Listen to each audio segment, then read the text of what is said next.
रविंद्र कौशिक नाम तो सुना ही होगा। शक्ल बदलने में माहिर रविंद्र कौशिक उर्फ नवी अहमद शाकिर। नहीं सुना तो चलो हम सुनाते हैं। श्री गंगानगर में हिंदू पंडित के घर पैदा हुआ बालक जिसका नाम रखा गया रविंद्र। रविंद्र नाटक एक्टिंग करने का बड़ा शौकीन था। उसको रूप बदलकर बहरूपिया बनने में महारत हासिल थी। लेकिन इस होनहार कलाकार की किस्मत भी भगवान ने कुछ अलग ही लिख रखी थी। हुआ यूं कि रविंद्र की एक्टिंग देखकर लखनऊ के एक सेठ ने रविंद्र को लखनऊ बुलाया, जहां उन्होंने देश प्रेम का रोल अदा किया। उस किरदार में रविंद्र भारतीय सैनिक बने थे। लोगों को ये एक्टिंग बिल्कुल सच की तरह लग रही थी। उसी भीड़ में एक रॉ अधिकारी ये नाटक देख रहा था। उसने रविंद्र को कहा कि मेरे लिए काम करोगे। उसने रविंद्र को काम नहीं बताया, पर इतना कहा कि बहरूपिया बनकर मुसलमान की एक्टिंग करनी पड़ेगी। रविंद्र ने कहा क्यों नहीं। रविंद्र के हामी भरने के बाद रॉ द्वारा उसको गुप्त स्थान पर ले जाया गया। फिर रविंद्र की 2 साल तक ट्रेनिंग चली और ये भी देखा गया कि रविंद्र के अंदर देश प्रेम और धर्म के प्रति कितनी आस्था है। ऐसा इसलिए किया जाता है क्योंकि मुस्लिम देश में कोई एजेंट पकड़ा जाए तो वो किस हद तक मुंह खोल सकता है। रविंद्र हर परीक्षा में पास हुआ। रविंद्र ने रॉ के अधिकारियों को खुश कर दिया था। आखिर में रविंद्र के इम्तिहान का दिन आ गया। रॉ के एक बड़े अधिकारी ने रविंद्र को बोला कि पाकिस्तान जाओगे। रविंद्र ने कहा हां, आपका जैसा आदेश। रॉ के एजेंट ने कहा कि तुम जासूस बनकर पाकिस्तान जाओगे। मर गए तो तुम जानो और तुम्हारा काम। रविंद्र ने कहा मुझे खुद पर भरोसा है। रूप बदलने की कला को आज तक कोई नहीं पकड़ पाया। इतना ही रॉ के अधिकारियों को सुनना था। फिर रविंद्र का बाकायदा खतना करवाया गया। उसे दिन में 5 बार मुस्लिम की तरह नमाज पढ़ने की ट्रेनिंग दी गई। उसको पूरा मुसलमान बनाया गया। उसको उर्दू सिखाई गई। उसको कुछ दिन मुसलमानों के साथ रखा गया। उसको कहा गया कि उसके बारे में किसी को मत बताना, यहां तक कि अपने घर में अपनी मां को भी मत बताना, और तुम्हारे घर में काम के बदले पैसे हम पहुंचा दिया करेंगे। तो रविंद्र ने अपने घर पर यही बताया कि उसकी दुबई में नौकरी लग गई है और वो दुबई में ही रहकर कमाएगा और उनके पास पैसे भेजेगा। परिवार ने राजी राजी खुशी उसे विदा कर दिया। फिर उनको भारतीय सेना द्वारा सीमा पार करवा के पाकिस्तान भेजा गया, जहां अब रविंद्र को अपनी पूरी जिंदगी बितानी थी। रविंद्र ने पाकिस्तान जाकर सबसे पहले अपना शिनाख्ती कार्ड बनवाया और कराची के एक कॉलेज में LLB डिग्री ले ली। फिर एक दिन अखबार में रविंद्र ने पाकिस्तानी सेना का इश्तिहार देखा।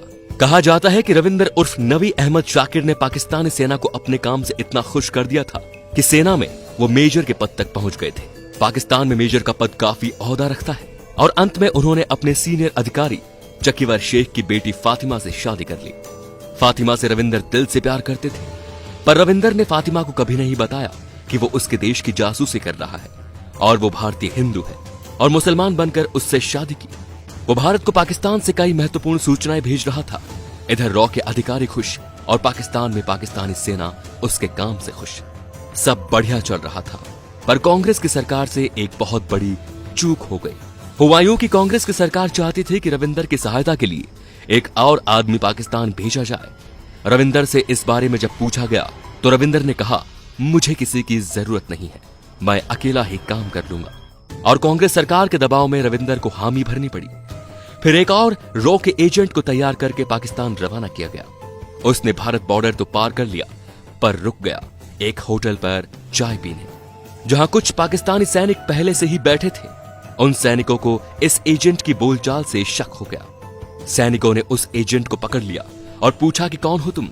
उस मूर्ख एजेंट ने बोला कि मैं भारत से आया हूं मेरे दोस्त से मिलने, पर समय ही खराब था।